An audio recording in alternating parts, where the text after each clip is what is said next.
The House Justice Committee has cleared the way for the impeachment case against Vice President Sara Duterte to reach the plenary. In a unanimous vote, the panel adopted the committee report, resolution, and articles of impeachment. Here's the report. Let it be placed on the record that 55 out of 55 Justice members physically present manifested their support to the approval of the committee report, to the attached resolution setting forth the articles of impeachment as amended. The chair therefore declares the motion unanimously approved. All 55 members of the House Committee on Justice voted in favor with no objection on the committee report, resolution, and articles of impeachment against Vice President Sara Duterte. This means the committee found sufficient evidence that VP Sara may have committed acts falling under the grounds of culpable violation of the Constitution, betrayal of public trust, bribery, graft and corruption, and other high crimes. These stem from allegations of unexplained wealth, misuse of confidential funds, and threats against the lives of President Bongbong Marcos, First Lady Liza Marcos, and former House Speaker Martin Romualdez. The 53 Justice Committee members present also voted unanimously to declare that there is probable cause or sufficient basis for the impeachment complaints against VP Sara. For Bicol Saro Party List Representative Terry Ridon, if the committee can already secure 55 votes at this stage, he believes they can get more than the required 106 votes to impeach VP Sara. The Vice President will be impeached. It is certain by next week we will get the votes to impeach the Vice President. Meanwhile, ML Party List Representative Laila de Lima believes kahit isa lang pong article ang ma-uphold nila at ma-convict si VP Sara, that should be enough to really convict her and then to remove her from office and to permanently disqualify her to hold further public office. the Constitution is clear that once elected, a public official should not have any participation in any business. The impeachment case is set to be taken up in plenary on May 11, where lawmakers will vote on it. But even now, some lawmakers are already opposed to the impeachment moving forward or refuse to take part in what they call politicking. Obviously, no to impeachment ako. It's the same as the 2025 impeachment. There's nothing new. So if they plan on doing this every year, it's just going to be a waste of government resources. Meanwhile, Vice President Sara Duterte maintains her lead in the latest 2028 presidential preference survey by Pulse Asia. Conducted from February 27 to March 2, 2026, the survey shows 51% of respondents would vote for Duterte for president. Naga City Mayor Leni Robredo follows with 43%. In another head-to-head matchup, Duterte was paired against Senator Raffy Tulfo, with both posting 46%. Both Robredo and Tulfo have previously said they are not considering a presidential bid in 2028. Let's talk more about this with Ana Maria Tabunda, Research Director of Pulse Asia Research. Good morning and thank you for joining us. Hi, good morning. Morning, ma'am. Good morning. All right, before we talk about the statistics of the survey, ito po bang survey na to ginawa prior to the impeachment hearings, yung mga clarificatory hearings ng Justice Committee? It was held from February 27 to March 2. And then what does the statistical tie between Duterte and who's this? And Senator Raffy Tulfo indicate about the voters' preference?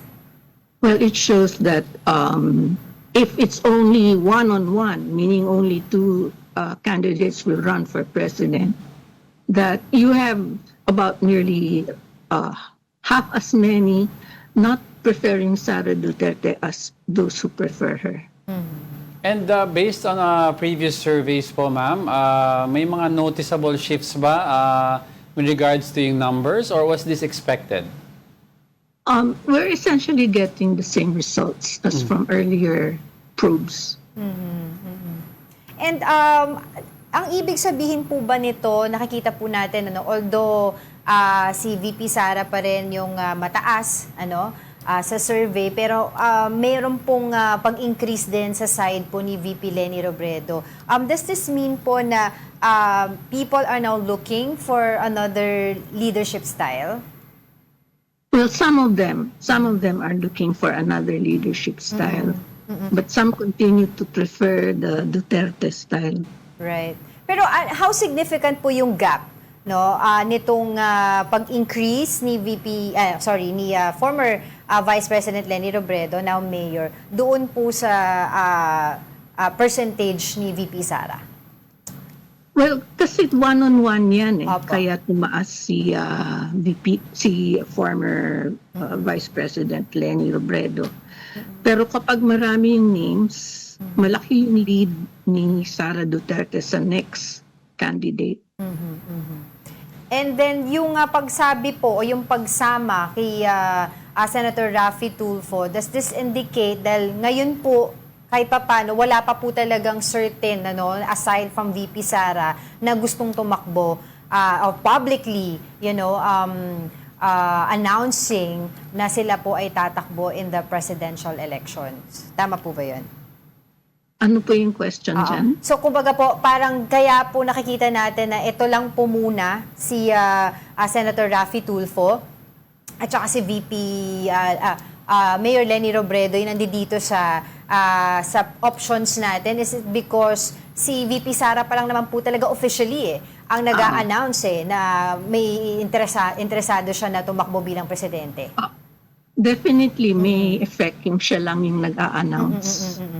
And anong areas po, yes, ma'am, anong areas pa ang covered ditong para mas ano lang, no? Do you see VP Sara maintaining a wide lead sa Mindanao o yung gap nag-narrow? Oh yes, she definitely has a very wide lead in Mindanao. And si halos solid ang Mindanao sa kanya. Right, si that's Senator true. I Raffy, see it here, si Senator Raffy Tulfo po, does he share the same, if you're going to compare it, no, isasama mo si Mayor Leni tsaka si Senator Raffy, are they both strong sa NCR or Luzon? Mas Luzon. So kung let's say for example, mag-consolidate yung vote, no, kay Tulfo and Robredo, hypothetically, may habol ba to doon kay VP Sara? Kapag may maraming tumakbo, hindi ang laki ng lead niya kapag malaki maraming talaga. takbo. Oo. Nakakalapit lang sila pag one-on-one. Malamang maraming magpa-file. Yeah. And then, well, it's given na talagang mangunguna si VP Sara sa areas of Mindanao because that's her bailiwick, diba? But here I can see it here sa Luzon, Balance Luzon, the former Vice President actually performed strongly with 44%. 26% si Tulfo, along with 24% showing in Metro Manila. So, anong ibig sabihin po nito? Well, nakakatulong yung solid support ng Mindanao kay Sara Duterte sa nagbigay sa kanya ng lead over the other possible candidates. So does it mean po, ma'am, that if another candidate from Mindanao were to enter the presidential race, like sabihin na natin si Senator Bongo, pwedeng doon umagaw sa numero ni VP Sara? Pwede, pero hindi pa rin malaki kasi nasama na nga namin ang pangalan ni Senator Bongo sa isang list na ang laki ng lead ni Sara Duterte sa next candidate. Right. Dito po sa survey na to, ma'am, aside po doon sa numero per areas, nakita rin po natin yung kumbaga yung preference ng mga tao per class. No, ABC, DNE. Can you tell us more about it? Well, yung Class D ang pinakamalaki sa ating bansa. Ang ABC at most 10% yan. Ang Class D, mga 15 to 20. Ang malaki yung Class D. Right. So, dun manggagaling ang support ng karamihan ng kandidato. So how did Vice President Sara Duterte fare in those different class as well as si Mayor Leni Robredo and Senator Raffy Tulfo? Well, they're generally doing about the same, doing well dun sa classes na yun. Like for example po, so kumbaga parang ang Class D po ba ay more on kay VP Sara than of Mayor Leni Robredo? Yes, yes, Oo. yes. Mga ilang percentage po? Ay, sorry, hindi ko ho matandaan. Okay. Okay. Alright. Yun, syempre kasi we want to know kung ano po yung mga, kumbaga, significance itong mga numero na ito doon po sa preference po ng ating mga botante. No? So, having said that, sabi nga po natin, itong survey na ito was done prior to the February. impeachment hearing. Ano? So, do you think there will be a significant impact, no, or difference kapag po nagpa-survey tayo ulit after nitong impeachment issues? Well, we have to see. I have no idea how the people will respond to the impeachment hearings. Alright, sige, maraming salamat po sa inyong Thank you. oras. Ana Maria Tapunda, ang Research Director of Pulse Asia Research. Good morning po.